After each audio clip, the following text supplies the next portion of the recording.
ഓം ശ്രീ ഗുരുഭ്യോ നമ. സ്വന്തം ഗുരുവിന്റെ കാപട്യം കണ്ട് അവിടം വിട്ട ഒരാൾ അമ്മയ്ക്കരിയിലെത്തി. ഗുരുക്കന്മാരുടെ കാപട്യമായിരുന്നു അദ്ദേഹത്തിന്റെ ചോദ്യം. അമ്മ അരുളി, മക്കളെ, ഗുരുക്കന്മാരിൽ നിന്നും ദുരനുഭവങ്ങൾ ഉണ്ടായിട്ടുള്ള പലരെയും അമ്മയ്ക്കറിയാം. അതുകൊണ്ട് എല്ലാവരും അങ്ങനെയാണ് എന്ന് മക്കൾ കരുതരുത്.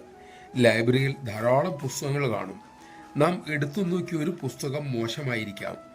അതുകൊണ്ട് അവിടെയുള്ള പുസ്തകങ്ങളെല്ലാം മോശമെന്ന് പറയാനാകുമോ? ഒരാൾ അങ്ങാടിയിൽ പാല് വാങ്ങാൻ പോയി.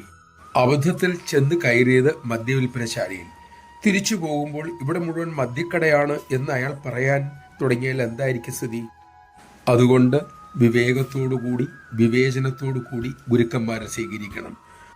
ഒരാൾ കാപട്യക്കാരനായതുമൂലം മറ്റുള്ളവരെ അങ്ങനെ കരുതി ഒഴിവാക്കുന്നത് മഹത്തായ അവസരങ്ങൾ നഷ്ടപ്പെടുത്തുന്നതിന് ഇടയായേക്കും.